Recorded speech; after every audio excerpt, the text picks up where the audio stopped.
Namaste, I am JVN Muskan Mehta from the Department of Food and Biotechnology from Jyoti Vidyapit Women's University. So as you can see on the screen, the topic for the next video lecture is the ion exchange chromatography. अब ion exchange chromatography का ही एक type है और बहुत ही एक useful technique है जिसमें हम आयंस के बेसिस पे कंपोनेंट्स का सेपरेशन करते हैं। जैसे कि लास्ट वीडियोस में हमने क्रोमेटोग्राफी के बहुत सारे टाइप्स भी पढ़े हैं, ये भी देखा क्रोमेटोग्राफी क्या होता है। सो रिवाइज करने के लिए हम फिर से देख लेते हैं क्रोमेटोग्राफी बेसिकली क्या होता है। क्रोमेटोग्राफी एक सेपरेशन टेक्निक है जिसमें हम एक मिक्सचर में से अलग अलग कंपोनेंट्स को सेपरेट कर सकते हैं on the basis of their colour, on the basis of the charge on the molecules, on the basis of their shape, their affinity और द आयंस आयंस के बेसिस पे भी हम सेपरेशन कर सकते हैं कैटायन और एनायन। तो जैसा कि हम देख रहे हैं आज हम पढ़ रहे हैं आयन एक्सचेंज क्रोमेटोग्राफी। तो नाम से ही क्लियर है कि आयन के बेसिस पे सेपरेशन हो रहा है कैटायन और anion. That's why it is called ion exchange chromatography.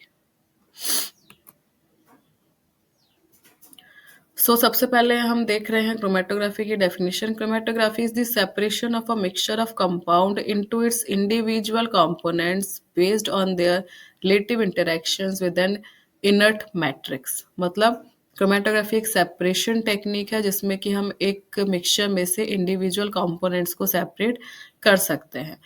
Chromatography का ही एक टाइप है आयन एक्सचेंज क्रोमेटोग्राफी। और ion chromatography is a process that allows the separation of ions and polar molecules based on their affinity to ion exchangers।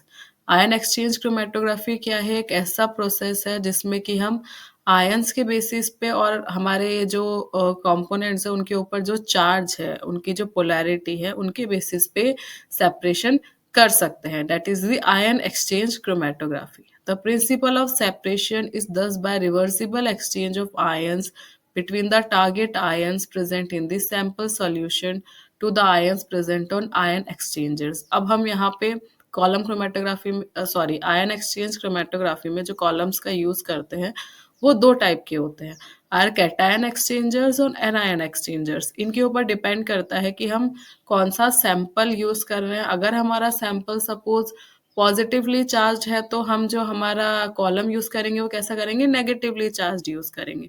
अगर हमारा sample negatively charge है तो जो हमारा कॉलम यूज करेंगे वो पॉजिटिवली चार्ज यूज करेंगे, जिसमें कि जो हमारा स्टेशनरी फेज होगा जो वो पॉजिटिवली चार्ज होगा। राइट तो देखते हैं। In this process, two type of exchangers, cation and anion exchangers can be used। दो टाइप के exchangers हम यूज कर रहे हैं। cation exchangers क्या होते हैं? cation exchangers possesses negatively charged group and these will attract positively charged cations। मतलब कैटायन एक्सचेंजर्स क्या होता है? इनमें नेगेटिवली चार्ज जो हमारा स्टेशनरी फेज है वो नेगेटिवली चार्ज होता है और ये किसको अट्रैक्ट करेंगे? अगर नेगेटिवली चार्ज हो तो आपके पॉजिटिवली चार्ज कैटायंस को अट्रैक्ट करेंगे। These exchangers are also called acidic ion. उसके बाद आता है हमारा एनायन एक्सचेंजर्स। एनायन एक्सचेंजर्स है positively charge group that will attract negatively charge anion. जैसा कि हमने देखा था एनायन एक्सचेंजर जस्ट अपोजिट होगा, जो जिसमें कि जो हमारा स्टेशनरी फेज होगा वो पॉजिटिवली चार्ज होगा। जो हम कौन से सैंपल्स के लिए यूज करेंगे? जो अगर हमें कोई पॉजिटिवली चार्ज सैंपल को करना है तो हम उसके लिए एनायन एक्सचेंजर्स का यूज करेंगे। जैसा कि हम यहाँ डायग्राम में देख रहे हैं, ये आपका कॉलम है। कॉलम में जो स्टेशनरी फेज है वो नेगेटिवली चार्ज्ड है और नेगेटिवली चार्ज जब हमने सैंपल डाला तो जो मॉलिक्यूल्स पॉजिटिवली चार्ज है हमारे सैंपल में वो क्या कर रहे हैं? हमारे स्टेशनरी फेज से जाके अटैच हो गए हैं। ठीक है। और जो नेगेटिवली चार्ज है, ये जो पिंक कलर के मॉलिक्यूल्स है डाटा नेगेटिवली चार्ज, जो कि क्या कर रहे हैं? इल्यूट हो रहे हैं। तो इस तरीके से हम आयन एक्सचेंज क्रोमेटोग्राफी में कंपोनेंट्स का सेपरेशन करते हैं। Now, working principle of ion exchange chromatography. This form of chromatography relies on the attraction between oppositely charged stationary phase known as ion exchanger and analyte। The ion exchangers basically contain charged groups covalently linked to the surface of an insoluble matrix। जो हमारे ion exchangers होते हैं, यहाँ पे ion exchangers क्या है? जो हमारे columns है जो कि दो types के थे, cation exchanger and anion exchanger। Sorry. The charged group of matrix can be positively or negatively charged. When suspended in aqueous solution, the charged group of the matrix will be surrounded by ions of the opposite charge. जो भी हमारा solution होगा वो opposite charge होना चाहिए तभी जाके attach होगा. In this ion cloud, ions can reversibly exchange without changing the nature and the properties of the matrix. जो हमारे ions होंगे, जो हमारे sample में ions होंगे, उसको हम easily separate कर सकते हैं. अब इंस्ट्रूमेंटेशन, इंस्ट्रूमेंट कैसा होगा, आयन एक्सचेंज क्रोमेटोग्राफी का क्या क्या होगा उसमें. Typical IC instrument includes pump, injector, column, suppressor, detector and recorder और डेटा सिस्टम. तो पंप क्या होता है. The IC pump is considered to be one of the most important components in this system which has to provide a continuous constant flow of the eluent throughout the IC injector column and detector. जो हमारा pump होगा वो क्या करेगा, pump किस लिए use कर रहे हैं हम, ताकि हमारे जो कॉलम है उसमें कंटिन्यूस फ्लो होता रहे सॉल्वेंट और सैंपल का. इंजेक्टर, इंजेक्टर क्या होता है, जिससे कि हम सैंपल इंट्रोड्यूस करते हैं.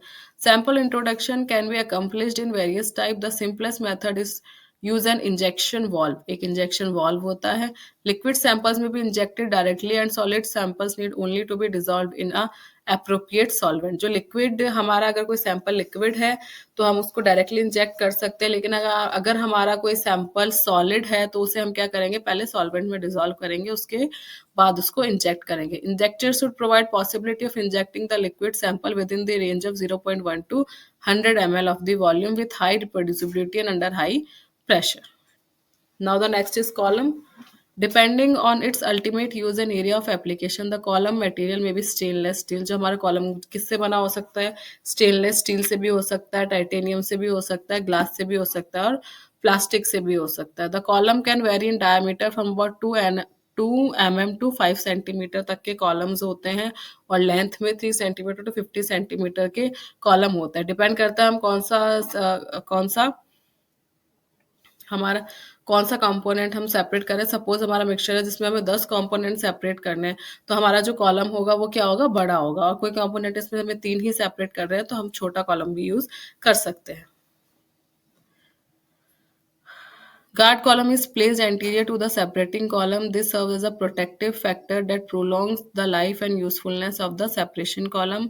They are dependable columns designed to filter or remove particles to cloak the separation of the column. उसके बाद आपका जो next होता है वो suppressor होता है. The suppressor reduces the background conductivity of the chemicals used to elute sample. Suppressor होता है जो भी आप sample या solvent use कर रहे हैं उसका जो कंडक्टिविटी है उसको लो करता है from the ion exchange column, और जो भी कंडक्टिविटी है आपके आयन एक्सचेंज का उसको बढ़ाता है. उसके बाद लास्ट है हमारे डिटेक्टर्स. डिटेक्ट करेंगे.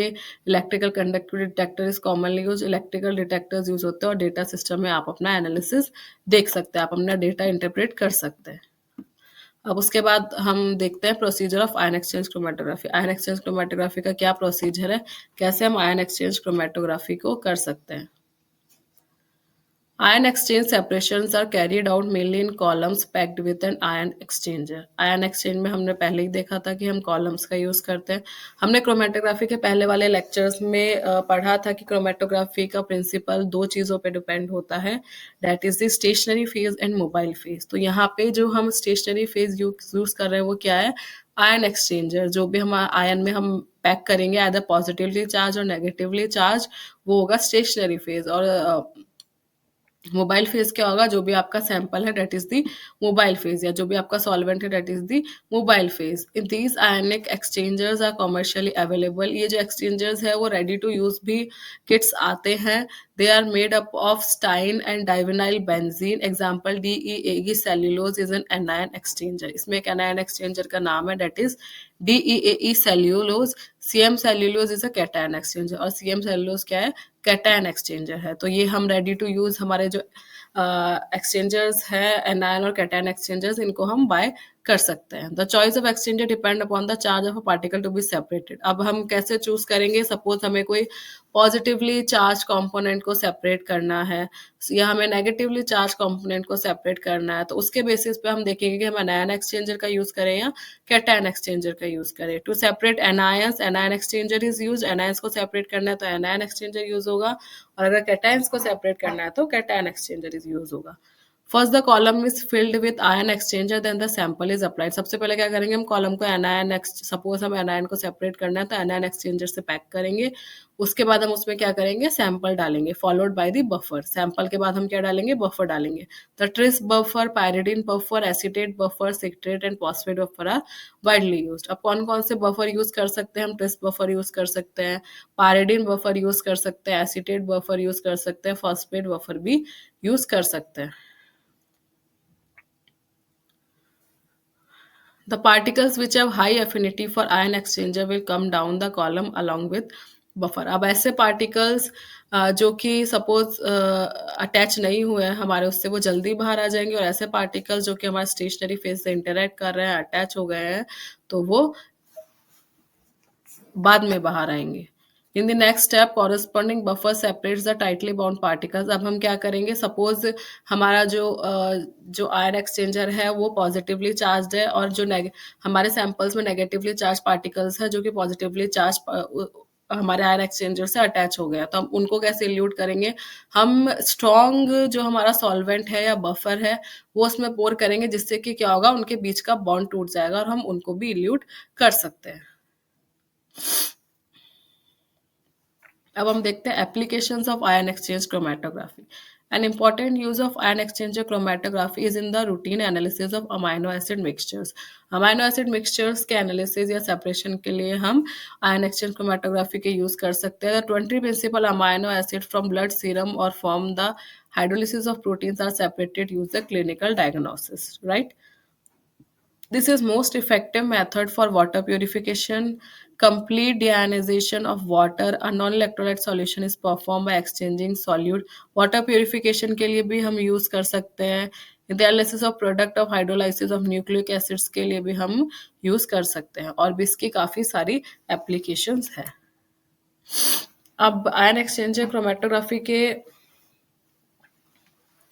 एडवांटेजेस क्या क्या है? It is one of the most efficient method for the separation of charge particles. अगर हमें चार्ज पार्टिकल्स का सेपरेशन करना है तो ion exchange chromatography is the best technique. It can be used for almost any kind of charge molecule. जो ion exchange chromatography है, इससे हम किसी भी चार्ज मॉलिक्यूल को आसानी से सेपरेट कर सकते हैं, including large protein, small nucleotides and amino acid. चाहे वो प्रोटीन हो, न्यूक्लियोटाइड्स हो या अमाइनो एसिड्स हो, बड़े से लेके छोटे से छोटे पार्टिकल का हम सेपरेशन कर सकते हैं। Ion exchange is used for both analytical and preparatory purposes in the laboratory, and the analytical uses being the more common. Ion exchange chromatography analytical और प्रिपरेटिव पर्पस दोनों के लिए यूज होता है, लेकिन सबसे ज़्यादा किसके लिए यूज होता है? एनालिटिकल यूजेस के लिए। Inorganic ions also can be separated by ion exchange chromatography. Inorganic ions का भी हम सेपरेट कर सकते हैं। इनिशियल, अब नीचे हम डायग्राम देख रहे हैं। Initial stage, adsorbent of target, separating of, starting of evolution, end of evolution and regeneration. उसके बाद हम देखते हैं limitations of ion exchange chromatography. अब कोई भी टेक्निक है उसके कुछ एडवांटेजेस होते हैं तो उसकी कुछ लिमिटेशंस भी होती है। Only charge molecules can be separated. सिर्फ चार्ज मॉलिक्यूल्स ही हम सेपरेट कर पाएंगे इस टेक्निक से, और अगर हमारा कोई ऐसा मॉलिक्यूल है जो चार्ज नहीं है तो उसको हम आयन एक्सचेंज क्रोमेटोग्राफी से सेपरेट नहीं कर सकते हैं। और दूसरा क्या है, इसमें बफर्स का रिक्वायरमेंट होता है काफ़ी ज़्यादा।